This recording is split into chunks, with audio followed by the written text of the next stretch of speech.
Admiral Kethvar stood before the massive viewing screen in his command chamber.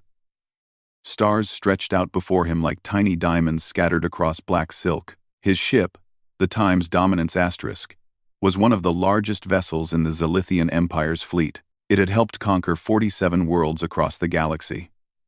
Today, he was looking at what would become world number 48. The small yellow star ahead held 9 planets. The third planet was blue and green, covered in water and land. This was Earth, home to the humans. Kethvar's 4 eyes moved across the data screens that surrounded him. His scaled hands touched the controls as he reviewed the scout reports. Such a young species, he said to his second-in-command, Colonel Vextar. They have barely left their home world. Their technology is so basic. Vextar nodded his large head. His purple skin showed agreement markings. The scouts say they still use chemical rockets, Admiral. Chemical rockets? We stopped using those 3,000 years ago. Kethvar laughed, a sound like grinding metal. Look at their weapons. They still use bullets and explosives. Some of them even fight with knives. How did such a primitive species survive this long? The reports painted a clear picture. Humans had only been in space for about 70 years. They had sent a few small ships to their moon and nearby planets. Their largest space station was tiny compared to Zithian outposts. Most humans still lived on their home planet, fighting endless wars with each other. They fight constantly, Vextar observed, reading another report. Nation against nation, group against group. They cannot even unite their own species. How could they possibly resist the Empire? The data showed human conflicts spanning centuries. Wars over land, resources, beliefs, and power.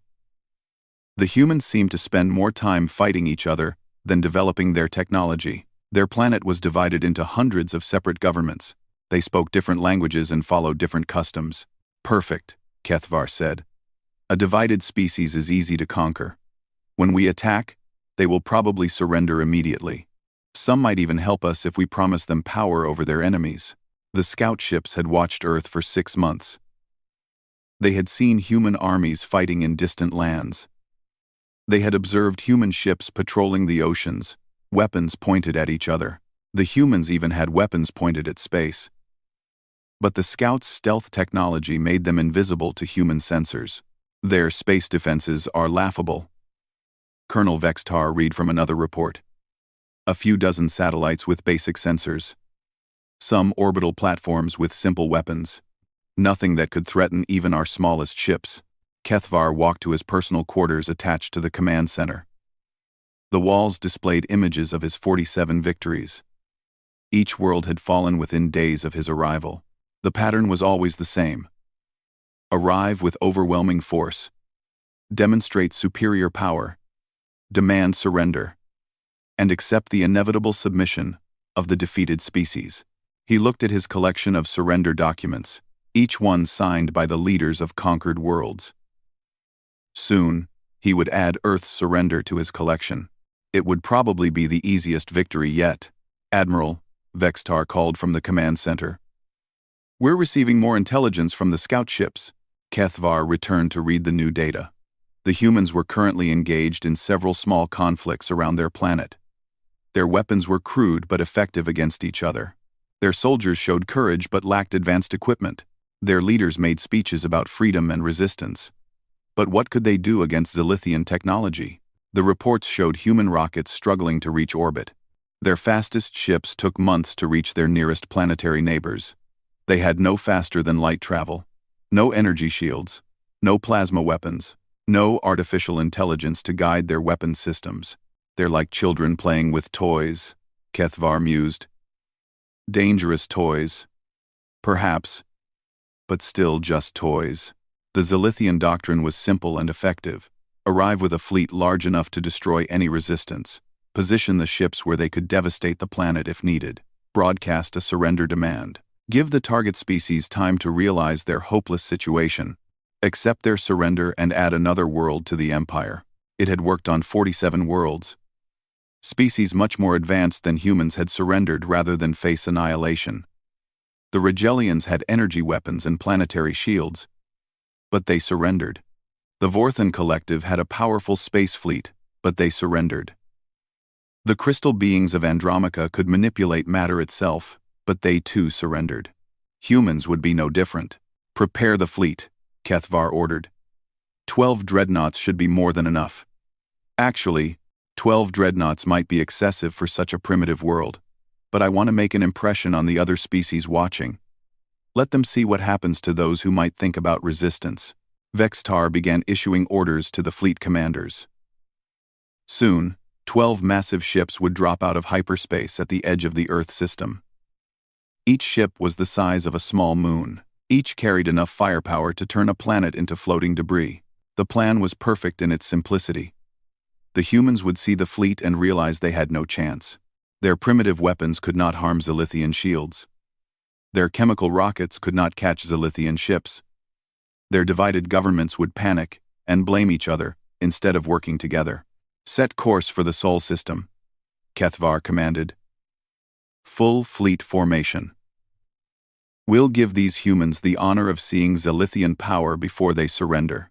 As the great ships prepared to enter hyperspace, Kethvar felt the familiar satisfaction of another easy victory approaching. In a few days, he would be accepting humanity's surrender and adding Earth to the Empire. The humans might even thank him for showing them their place in the galaxy. He had no idea that human scout ships had been watching his fleet for weeks. He had no idea that humanity's primitive technology included stealth systems that made their ships invisible to Zithian sensors. And he had no idea that while he was preparing to conquer Earth, Earth was preparing to meet him. The Zithian fleet appeared at the edge of Earth's solar system like dark clouds blocking out stars. 12 massive ships dropped out of hyperspace in perfect formation. Each dreadnought was 3 kilometers long and bristling with weapons that could crack planets in half.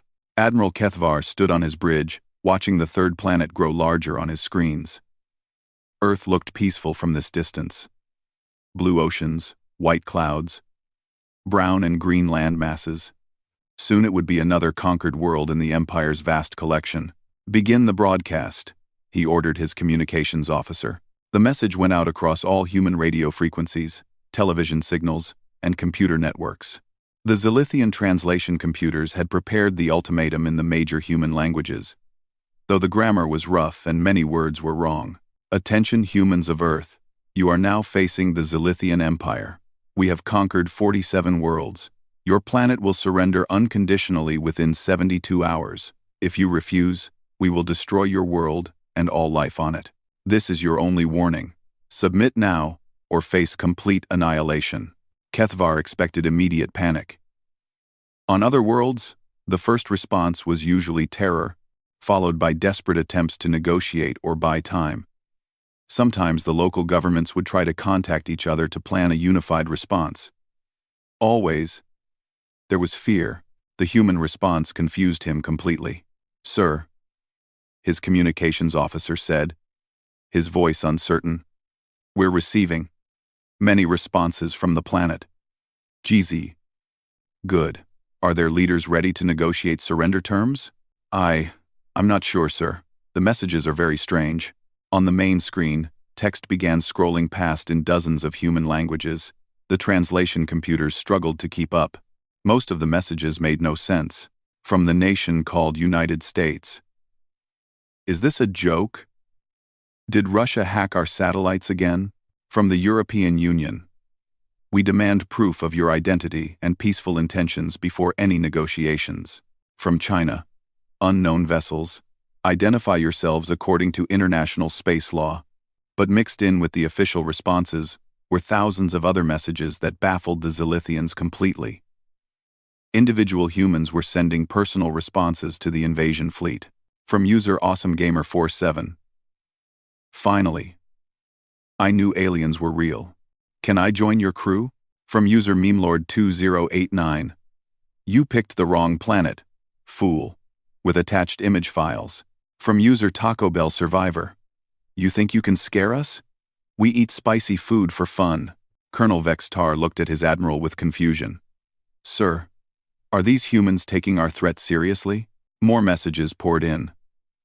Some humans were sharing pictures of their weapons and vehicles, as if challenging the fleet to a fight. Others were making jokes about the invasion. Many were sharing something called memes, images with text that the translation computers couldn't properly understand.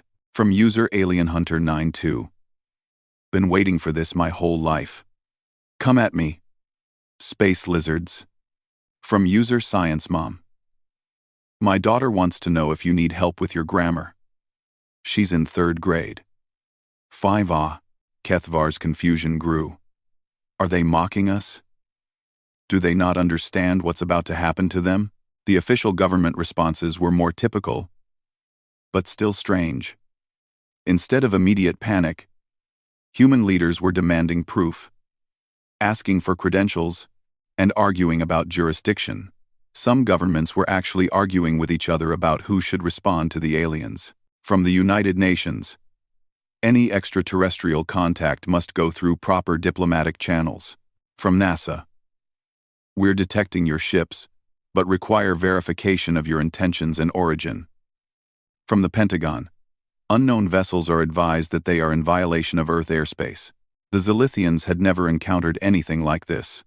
Most species, when faced with overwhelming force, reacted with fear and desperation. These humans seem to be treating the invasion like a minor inconvenience, or even entertainment. Sir, we're receiving what appears to be song requests, the communications officer reported, and invitations to something called barbecue parties. Also, several humans are asking if we accept cryptocurrency as payment for what they call alien tours. Kethvar's patience was running thin. Do they think this is some kind of game? Have they lost their minds with fear? But the strange responses continued. Human news networks began broadcasting special reports about the invasion, complete with expert panels discussing alien diplomacy and first contact protocols. Some humans were actually excited about meeting aliens. Others were making jokes about it. From user Deep Space Dad. Honey, the aliens are here for dinner. Should I get the good plates? From user Xeno Expert. Rate my planet. 5/10. Needs more parking. As the hours passed, the responses became even more bizarre. Humans were sharing their own pictures of space, their own spacecraft designs, and even their science fiction movies. Some were offering to trade Earth music and food for alien technology. They're sharing entertainment about space invasions, Vextar observed. They have hundreds of stories about aliens attacking their world. Entertainment? Kethvar asked. Yes, sir. Fictional stories. They seem to enjoy imagining alien invasions as entertainment. Many of their heroes defeat alien invaders in these stories. This was unprecedented. The humans were treating a real invasion like one of their fictional stories.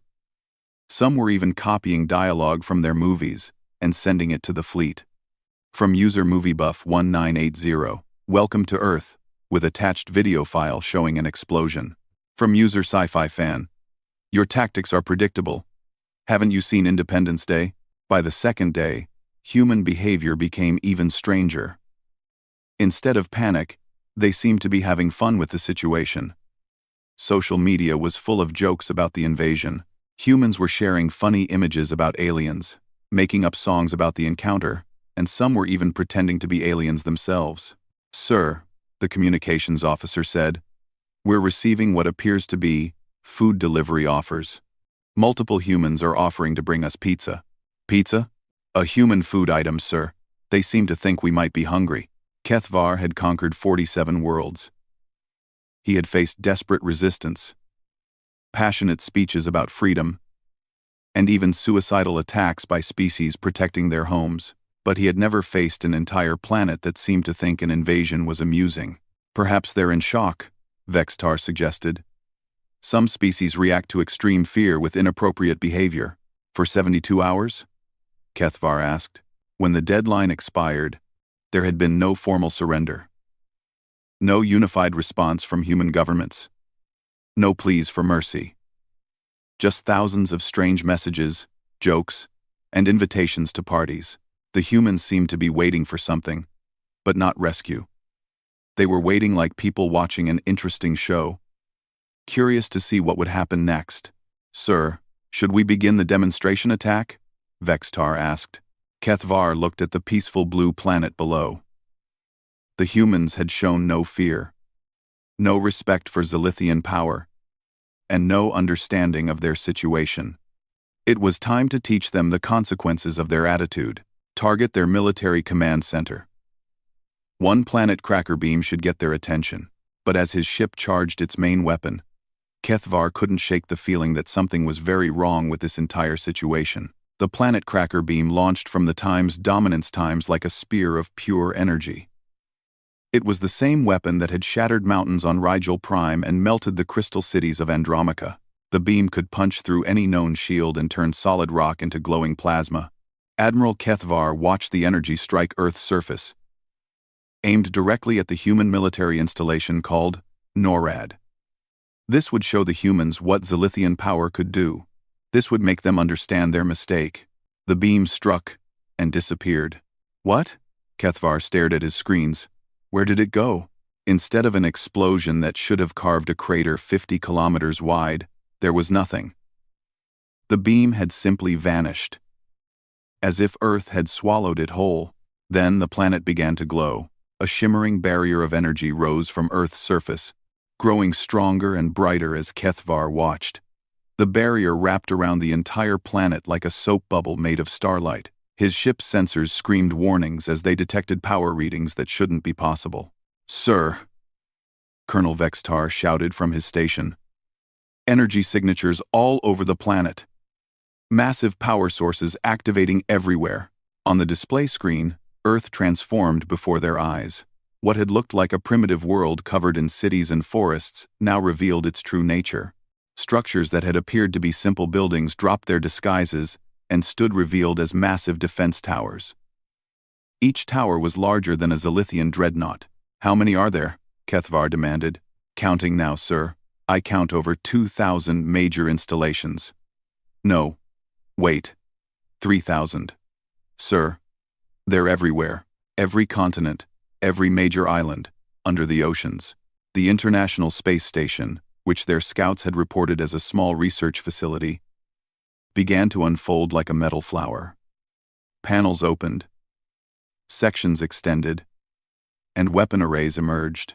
Within minutes, it had grown from a tiny outpost into a battle station that dwarfed anything in the Zithian fleet.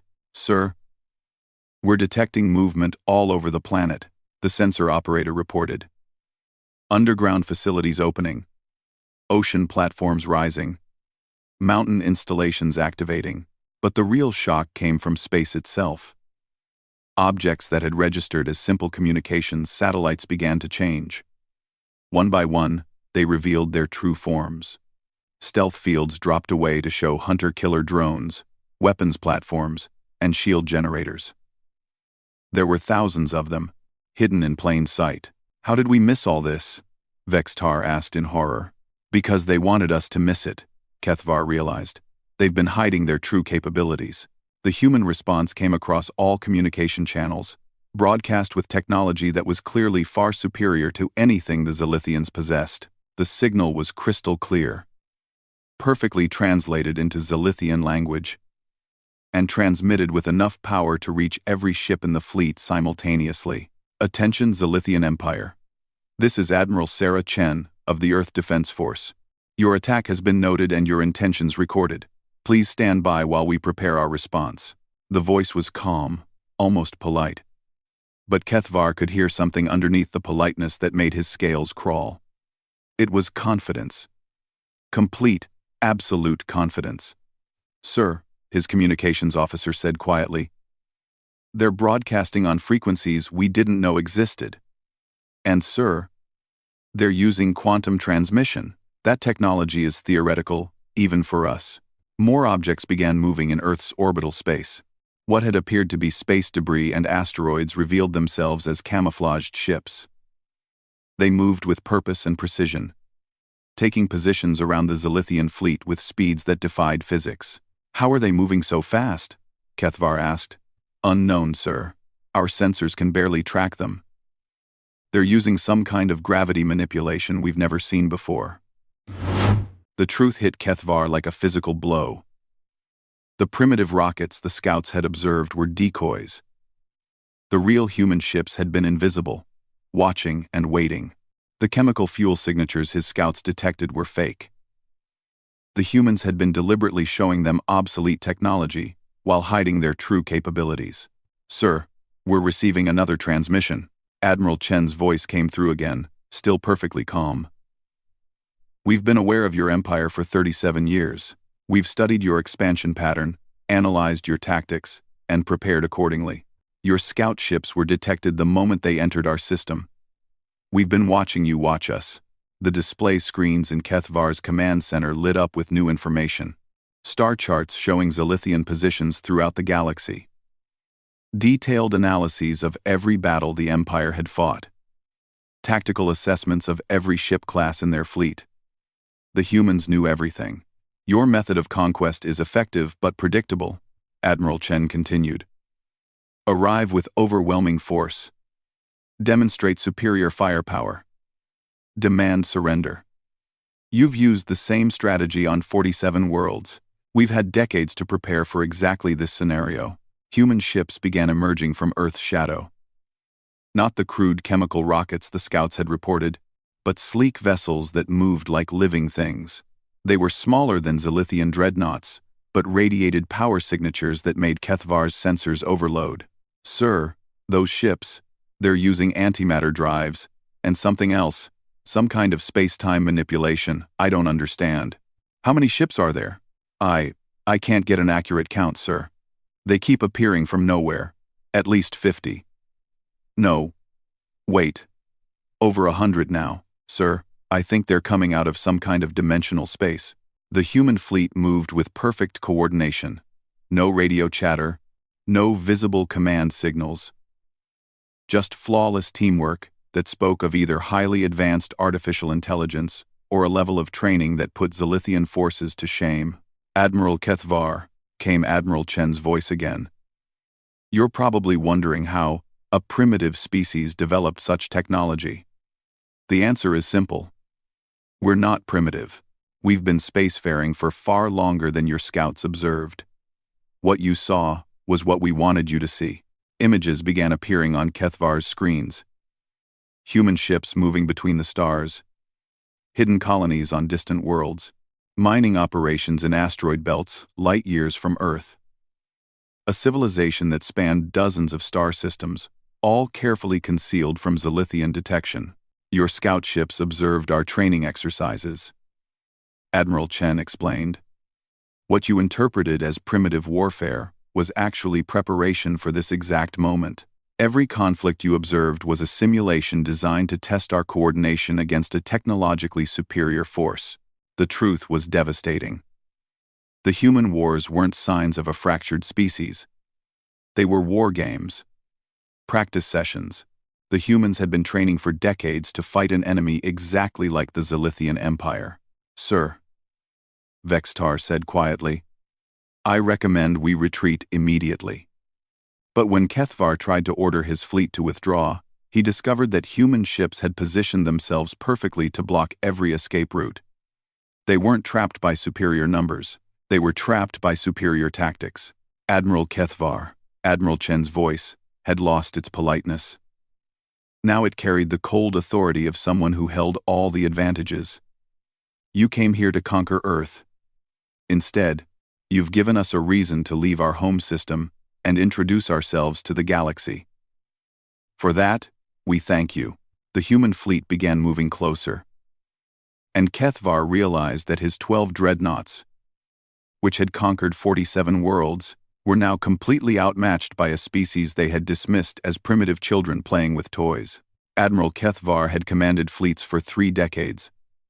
He had fought battles across the galaxy and never lost a single engagement. But as he watched the human ships move around his fleet, he realized he was facing something completely new.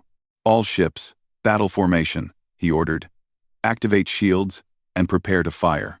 The 12 Zithian dreadnoughts moved into their traditional attack pattern. It was a formation that had broken the defenses of 47 worlds. Each ship positioned itself to provide maximum firepower while protecting the others. Their shields glowed with energy that could deflect planet-killer weapons. The The human response was immediate and terrifying. Instead of forming their own battle line, the human ships split into small groups. They moved in patterns that made no sense to Zithian tactical doctrine.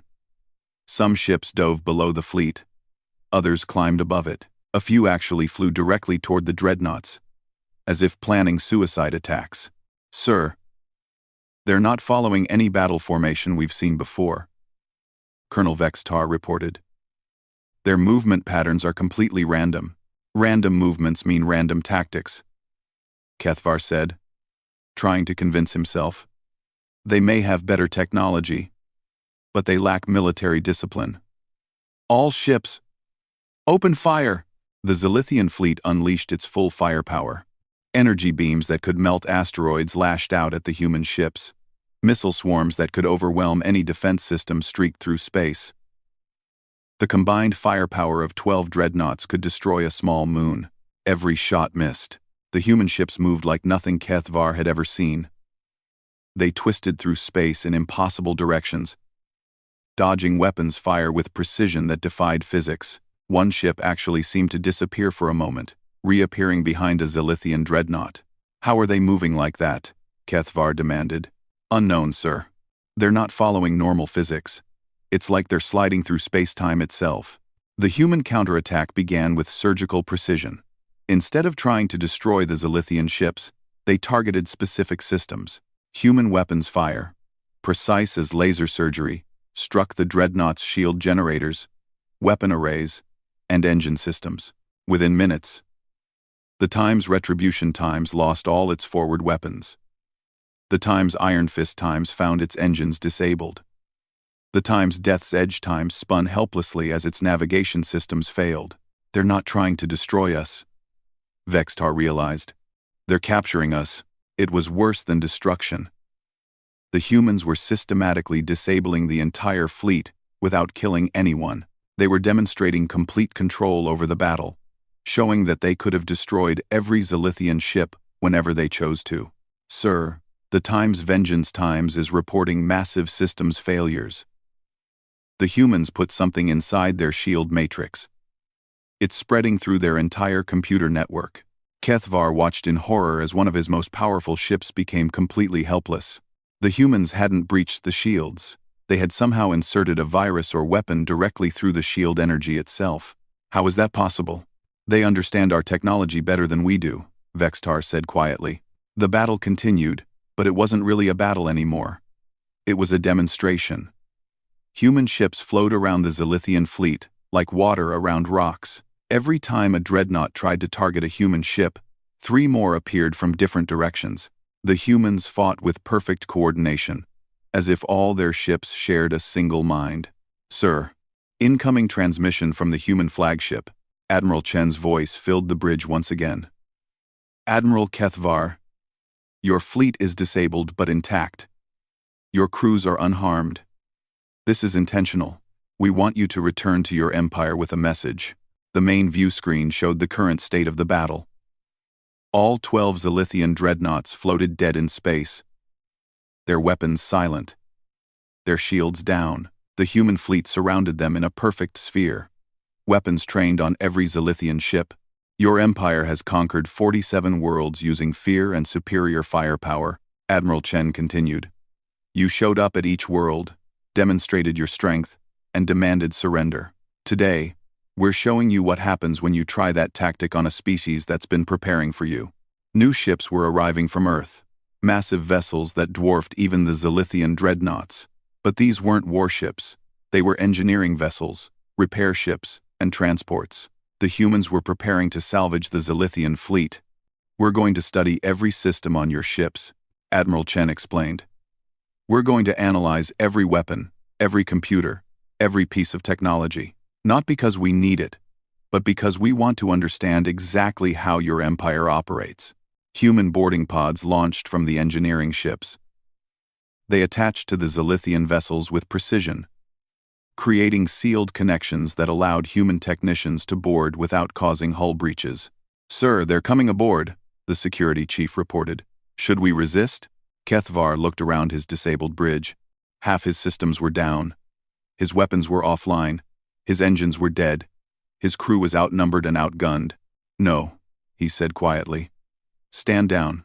Let them board." The human boarding teams moved through the ship like they had done this 1,000 times before. They secured each section methodically, treating the Zithian crew with professional courtesy but absolute authority. They weren't conquerors driven by rage or hatred, they were soldiers doing a job. When the human team reached the bridge, Kethvar was surprised by what he saw. The humans were smaller than Zithians, but they moved with confidence and purpose. Their equipment was clearly superior, but they didn't flaunt it. Their leader, a female human in sleek armor, approached Kethvar directly. "Admiral Kethvar, I'm Commander Torres. You and your senior officers are invited to transfer to our flagship for a discussion with Admiral Chen. Your crew will remain here and be treated according to the standard protocols for prisoners of war." "Prisoners of war?" Kethvar asked. "We haven't declared war." Commander Torres smiled, and it wasn't a pleasant expression. "You arrived at our planet with 12 warships and fired planet-killer weapons at our surface. What would you call that?" "Number men." As Kethvar was escorted from his bridge, he saw human technicians already working on Zithian systems. They moved with the efficiency of people who understood the technology completely. In a few hours, they would probably know everything about Zithian ships that the Empire had learned over centuries. "Commander," Kethvar said as they walked toward the airlock, "how long have your people been preparing for this?" "Since we detected your Empire's expansion pattern 37 years ago," she replied. "We've been studying every species you've conquered, analyzing every battle you've fought, and preparing for the day you arrived at Earth." 37 years? Admiral Chen will explain everything. But I will tell you this. Your Empire made a mistake when they chose to expand toward Earth. You gave humanity a target, a timeline, and a reason to unite. You helped us become exactly the species we needed to be to stop you.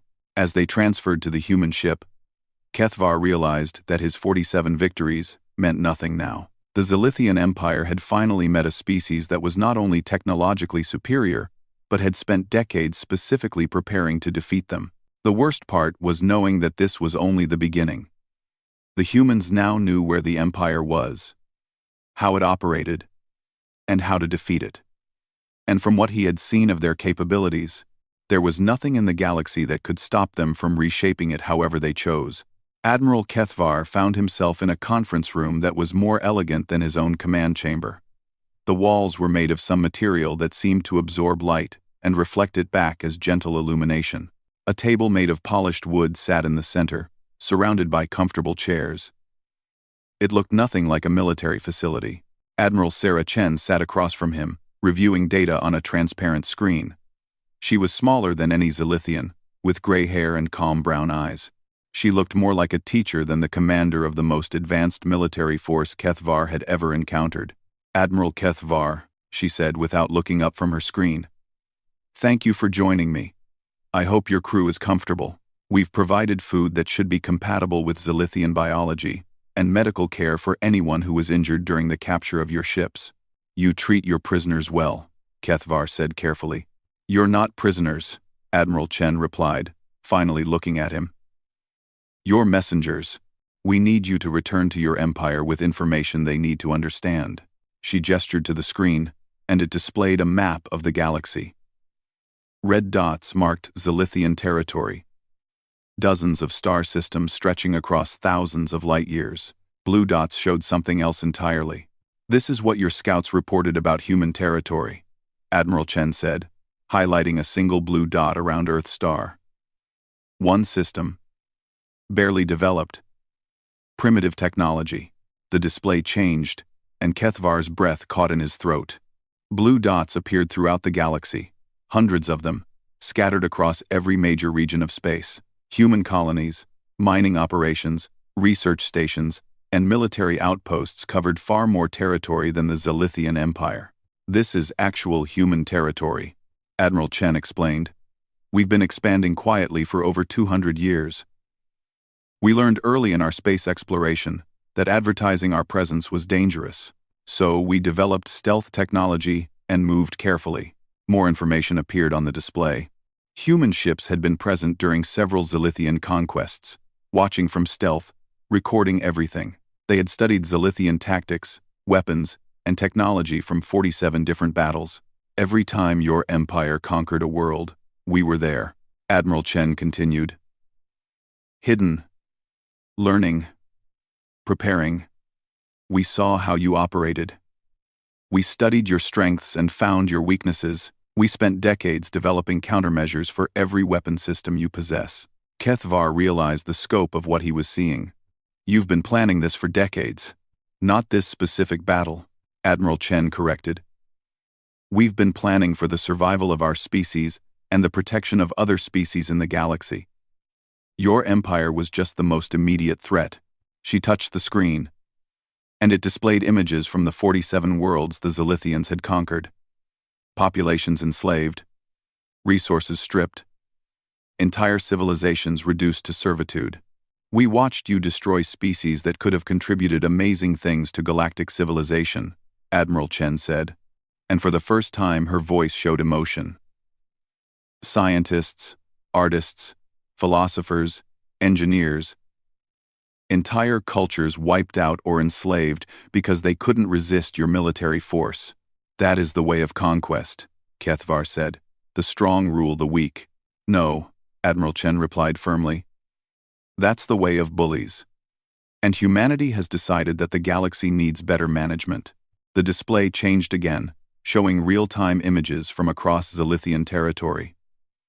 Every military base, every conquered world, every ship in the Zithian fleet was being monitored by human surveillance systems.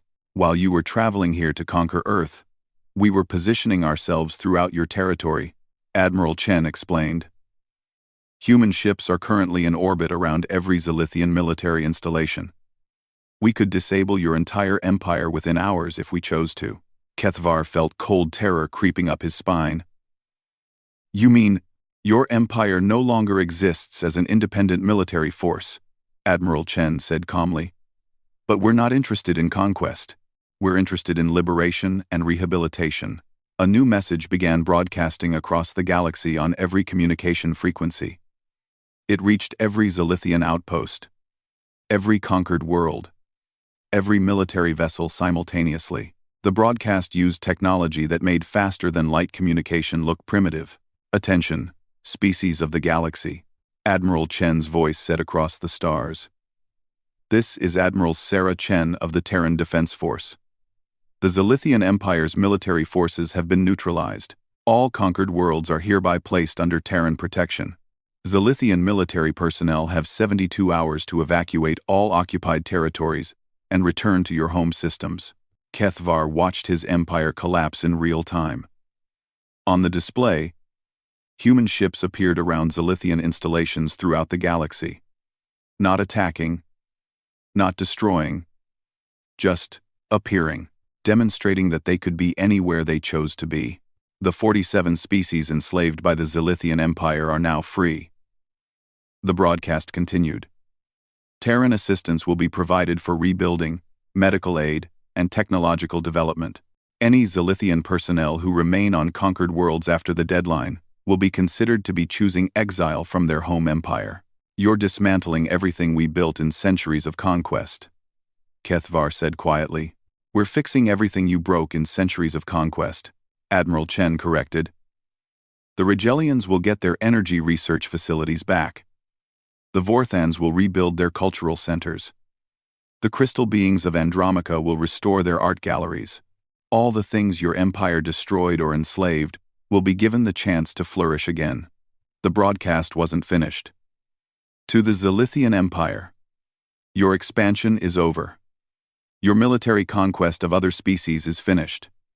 However, you are welcome to join the galactic community as equals. Terran technology, medicine, and resources are available to any species that chooses peaceful cooperation over violent conquest. Admiral Chen turned off the display and looked directly at Kethvar. Your people have a choice, Admiral. You can continue trying to rule through fear and force, or you can learn to contribute to galactic civilization instead of dominating it. And if we refuse? Kethvar asked. Then you'll discover that the same species that spent 37 years preparing to defeat you also spent that time developing ways to contain you, Admiral Chen replied. We prefer cooperation, but we're prepared for anything. Guards entered the room. Human soldiers in advanced armor that made them look like technological angels. But they weren't there to threaten Kethvar. They were there to escort him back to his ship. You and your fleet will be returned to Zithian space, Admiral Chen said. Your ships will be repaired, and your crews will be unharmed. Tell your empire what you've seen here. Tell them that humanity offers partnership to any species willing to abandon conquest and embrace cooperation. As Kethvar was led back to his ship, he realized that everything had changed. The Zithian Empire had sought to add humanity to their collection of conquered species. Instead, they had awakened a force that was reshaping the galaxy, according to entirely different principles. His ship was indeed repaired. Better than repaired. Human engineers had not only fixed the damage from the battle, but had upgraded several systems. The engines were more efficient, the life support was improved, and the computers ran smoother than they ever had before. As the Zithian fleet prepared to leave Earth's system, Kethvar looked back at the blue and green world one last time. It looked the same as when he had arrived. Peaceful and beautiful, but now he knew the truth behind that peaceful appearance.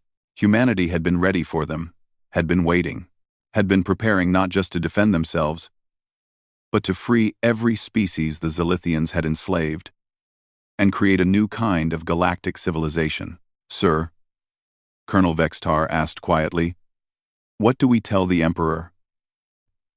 Kethvar watched Earth grow smaller as their ship accelerated toward hyperspace.